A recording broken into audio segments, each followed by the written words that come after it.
Fest তারই অংশ হিসেবে ঢাকার পর এবার সিলেটে অনুষ্ঠিত হচ্ছে বিপিএল মিউজিক ফেস্ট। সিলেটে জেলা স্টেডিয়ামে বিকেল থেকে শুরু হয়েছে জমকালো আয়োজন। এই নিয়ে আরো বিস্তারিত জানতে চাই, আমার সঙ্গে এই মুহূর্তে যুক্ত হচ্ছেন সহকর্মী সন্দীপন শুভ। মিউজিক ফেস্টে কোন কোন শিল্পীরা অংশ নিচ্ছে আর এই ফেস্টকে ঘিরে স্থানীয় সিলেটবাসীদের মধ্যে কেমন উৎসাহ দেখছেন?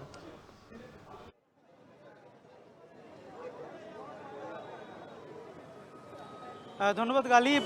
আপনি যেমনটি বলছিলেন যে জমকালো আয়োজনের কথা, সেটি কিন্তু সিলেটবাসীও কিন্তু অধীর আগ্রহ নিয়ে অপেক্ষা করছেন যে কখন শুরু হবে এবং কখন প্রিয় তারকার তারা গান শুনতে পারবেন। আপনি ইতিমধ্যে জেনে গেছেন সিলেট জেলা স্টেডিয়ামে কিন্তু আজকের এই আয়োজনটি হচ্ছে। সিলেটের যে বিপিএল মিউজিক ফেস্ট, সেই মিউজিক ফেস্টে কিন্তু এখানে অংশগ্রহণ করেছেন আমাদের কিংবদন্তি শিল্পী নগর বাউল খ্যাত জেমস। তাকে ঘিরেই কিন্তু সকল আকর্ষণ এবং সব কিছুই কিন্তু উন্মাদনা দর্শকদের জেমসকে ঘিরে।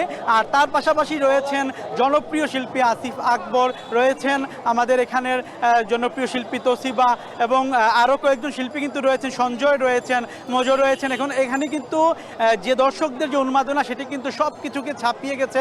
আপনি ইতিমধ্যে দেখতে পাচ্ছেন যে সিলেট শহরের কিন্তু রিকাবিবাজার এলাকায়, স্টেডিয়াম সংলগ্ন এলাকায় কিন্তু রীতিমতো ভিড় হয়ে গেছে মানুষের, এবং মানুষ যে আগ্রহ কখন এই শিল্পীর গানগুলো শুনবেন তারা। এবং আরেকটি বিষয় কিন্তু আমরা বারবার বলছিলাম যে সিলেটের মানুষ কিন্তু সংস্কৃতি প্রাণ এবং সিলেটের মানুষ ক্রীড়ামুদীও বটে, এবং এটির কারণেই কিন্তু মূলত সংস্কৃতিকে ভালোবাসার নিদর্শন হিসাবে তারা কিন্তু আপনারা দেখতে পাচ্ছেন ইতিমধ্যে তারা টিকিট পেয়ে কীরকম উচ্ছ্বাস প্রকাশ করেছেন। যেমন টিকিট নয়, একটি সোনার হরিণ বলা যায়, এরকম একটি তাদের মনের মধ্যে কিন্তু উচ্ছ্বাস। এবং এখানে আমরা দেখেছি যে তারা বেশ সকাল থেকে কিন্তু টিকিটের জন্য অধীর আগ্রহ, এবং আমরা দীর্ঘ লাইন দেখেছিলাম মানুষের মধ্যে। আমাদের দুটি জায়গায় কিন্তু সিলেটের ইন্টারন্যাশনাল ক্রিকেট স্টেডিয়াম এবং সিলেটের যে শিশু একাডেমি, সেখানে কিন্তু টিকিট বিক্রয় হয়েছে। এবং মানুষ কিন্তু একটা কি বলবো, একদিকে কিন্তু বড়দিনের আনন্দ, আরেকদিকে কিন্তু আজকের এই বিপিএল এর যে মিউজিক ফেস্টের উন্মাদনা, দুটো মিলে কিন্তু একটা অন্যরকম আবহের সৃষ্টি হয়েছে। উৎসবের মেজাজে কিন্তু আজকে সিলেটবাসী, এবং অত্যন্ত খুশ মেজাজে সিলেটবাসী যে আজকের তাদের শিল্পীদেরকে বরণ করে নিচ্ছেন এবং শিল্পীদের গান শোনার জন্য অপেক্ষা করছেন, সেটি কিন্তু একটা বড় বিষয়। এবং আরেকটা বিষয়, আমরা যখন কথা বলছিলাম দর্শক শ্রোতাদের সাথে, তারা বলছেন যে আসলে সিলেটে অনেক দিন পর কিন্তু এরকম একটি আয়োজন হচ্ছে। বিশেষ করে জেমসের গান তারা অনেক দিন পর শুনতে পারবেন। তাদের স্বপ্নের একজন শিল্পী কিন্তু জেমস, তার গান শুনতে পারবেন, তাই সেটাই কিন্তু তাদের জন্য একটা বড় প্রাপ্তি। এবং তারা সেটি বলছেন যে এমন নিদর্শন যেন, এমন উদাহরণ যেন বারবার সৃষ্টি করা হয়, এবং সিলেটে যেন বারবার সাংস্কৃতিক আবহাওয়া সৃষ্টি করা, সেটাই কিন্তু চান। কারণ আপনি নিশ্চয়ই জানেন সিলেট হচ্ছে সংস্কৃতির শহর, সংস্কৃতিকে ভালোবাসে সিলেটের মানুষ। এই জন্য আসলে এই মুহূর্তে দর্শকদেরও চাওয়া বা সিলেটবাসীর প্রাণের দাবি যেটি, যে এরকম অনুষ্ঠান যেন আরও হয়, এবং বিপিএলকে কেন্দ্র করে যে উন্মাদনা, সেটা কিন্তু আপনারা দেখতেই পাচ্ছেন। এবং আরেকটি বিষয় আমি জানিয়ে রাখি, এখানে কিন্তু প্রশাসনের নজরদারি কিন্তু রয়েছে। পুলিশের পাশাপাশি সাদা পোশাকে প্রশাসনের অনেক কর্মীরা রয়েছেন, এবং এখানে আমরা দেখতে পাচ্ছি যে জোরদার নিরাপত্তা ব্যবস্থা রয়েছে, এবং সেনাবাহিনীর সদস্যরাও কিন্তু রয়েছেন, এবং খুব সুন্দরভাবে কিন্তু নিরাপত্তা ব্যবস্থা জোরদার করা হয়েছে, যাতে সবাই সুশৃঙ্খলভাবে আজকের অনুষ্ঠানটি উপভোগ করতে পারেন।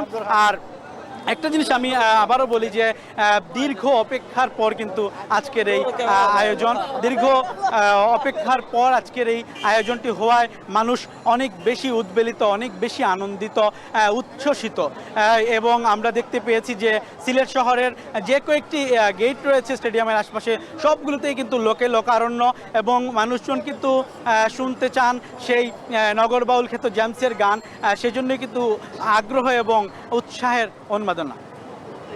এবং আরেকটি বিষয় হচ্ছে, আমি যেমনটি বলছিলাম, আপনারা বারবার দেখছিলেন যে এখানে দীর্ঘ মানুষের সারি, মানুষ কিন্তু গানকে ভালোবাসে। আর সিলেটের মানুষ গানের মানুষ, প্রাণের মানুষ, এবং আনন্দের মানুষ, আমোদে মানুষ সিলেটের মানুষ।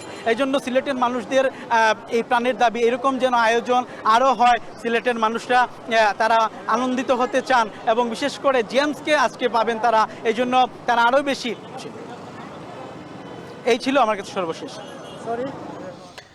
সিলেটে বিপিএল এর এবারে আয়োজনেও হচ্ছে, এইবারই প্রথমবার আসলে মিউজিক ফেস্ট হচ্ছে, যা নিয়ে ব্যাপক সাড়া পড়েছে, সেই খবরই জানাচ্ছিলেন সহকর্মী সন্দীপন শুভ।